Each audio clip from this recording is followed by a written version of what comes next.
Hey, everybody, Off the Mic Sports Network here. Another edition of Off the Top Rope. So I'm thinking about this. Night of Champions happening on Saturday. And we ripped on WWE for the WrestleMania build. And outside of the big matches, they didn't really do a really good job. I've been very critical on this channel um about All In and the fact that here we are sitting literally 2 weeks away, and the three big matches that have been announced, and then you've got two gauntlets, and then I think there's going to be there's going to be a couple tag team matches that have been added, not necessarily official, but it doesn't feel like a big deal. And the Omega Okada match, and then obviously the two world title matches have been announced for weeks now. John Cena and CM Punk, that match started its build on June the 9th. The premium live event Night of Champions is happening June the 28th. Depending on when you're watching this, it could be before or after or on the day of. That's 19 days that WWE had to build and make. And granted, it wasn't that hard to really get people excited about a John Cena CM Punk feud. They didn't really have to do a lot.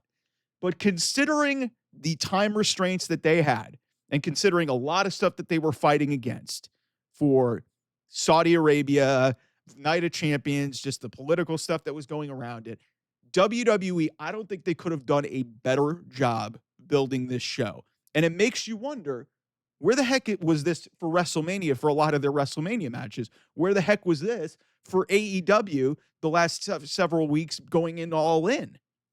Because 3 weeks, less than 3 weeks, 19 days they had.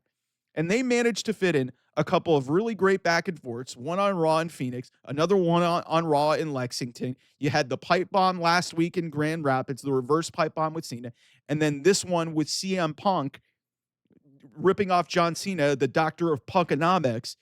You fit all of that into less than 3 weeks. That is unbelievable. That is a testament to these two guys' talents and their ability to work together so well. It's a testament to Triple H. But again, it makes you question, where is this elsewhere in WWE? And extend the, like, you guys think that I'm hating on AEW, but yes, WWE in a lot of respects has kind of failed with some of their lesser matches in terms of building them. But AEW, like, they've got a big time show, a WrestleMania level show coming up in 2 weeks, and their matches don't even feel like, even despite the talent that's in there, you've had since the end of May to build up Mercedes Moné and Tony Storm and Hangman Adam Page and Jon Moxley, and they don't feel as big as John Cena and CM Punk. And that's not even factoring in John Cena and CM Punk. All three of those matches speak for themselves. But if you're looking at these builds matter. And the fact is, like, everybody who's shitting all over, like, the reverse pipe bomb and the doctor of punkonomics thing that they did this week, like, it is creativity and it is uniqueness. And some people say it's a humiliation ritual for Punk. Why?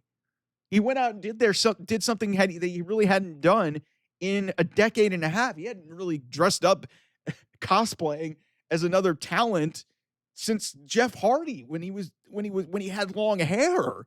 Like, for God's sake, CM Punk has cut his hair since then. It's been that long.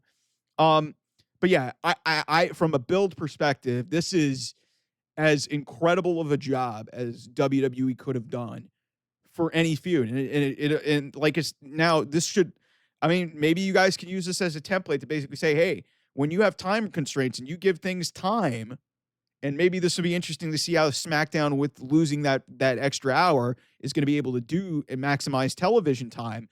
But this feels like, I mean, everybody was like, oh man, we're going to get Punk and Cena on this John Cena retirement tour. I don't think anybody, when this started back on June the 9th, first of all, we didn't know who it was going to be for when Punk interrupted Cena. And then we got all these great back and forths, and it's been great, man. And then you get these last two SmackDown conclusions that have just been, epic in so many different ways. The callbacks to the pipe bomb.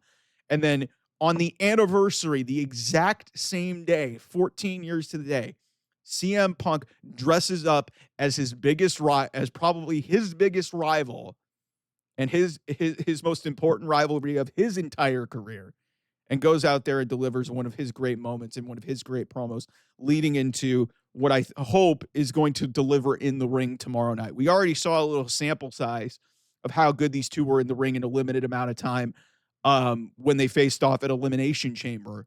We'll see how they can generate a full length match. Um, Believing that this is going to be anything like the stuff that they did in 2011, 2012, 2013 um, is a little bit unreasonable, but we'll see. John Cena is not what he once was. CM Punk is still very, very good, but also up there in age. So, but in terms of build, if we're going to talk about like, the main companies, like AEW has failed, and I've talked about this with their build all in. WWE, in a lot of respect, failed in their build to WrestleMania, and then most of WrestleMania as a whole really didn't deliver the goods. So, it's really astonishing to me, like how much they were able to get out of just 2-3 weeks, considering John Cena's got a limited amount of dates. CM Punk, um, you know, and his whole thing with the Saudi Arabian stuff. By the way, people get over it. It's you need to get over all this stuff. Like whether you left AEW, whatnot, you got to get over this crap. But like I said, credit to WWE. They've not been perfect this year. But this was about as close to a perfect build as you're gonna get in any situation for a wrestling match, because it's on a Saudi Arabian show. You're fighting against that. It's John Cena, CM Punk. You think it's going to be just an easy build, and they went out and did about everything they possibly could to make this feel like a fucking WrestleMania match. It's a shame that it's happening in Riyadh, because all the stuff that goes into it, and the blood money stuff, and then obviously the discourse surrounding CM Punk, you're obviously fighting that. But they've just and Punk getting booed at the kickoff show, but it's just to see some of the stuff that they were able to execute, like doing the pipe bomb and then doing the punkonomics shit. Like it's, again, credit to the two guys, man. These two guys are legends. Triple H has been very criticized this year for a lot of different reasons. They came through with him.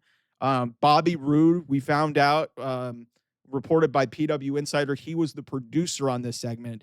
I'll say one word to describe this segment was it was glorious. It was glorious. So, no matter what you guys want to think, I thought that this was an excellent, excellent segment, an excellent, excellent build, and the perfect example of when they want to, even with time constraints, you can put proper build and do great things to amp up the stakes for a match. We'll see how it goes tomorrow night at Night of Champions and see how this goes. We will have post reaction to this because I'm sure something big's going to happen. It's Punk and Cena, and then you got Cody and Randy. So it should be a really exciting show. We have predictions here on the channel as well. So thanks so much, everybody, for watching. I will see you guys soon.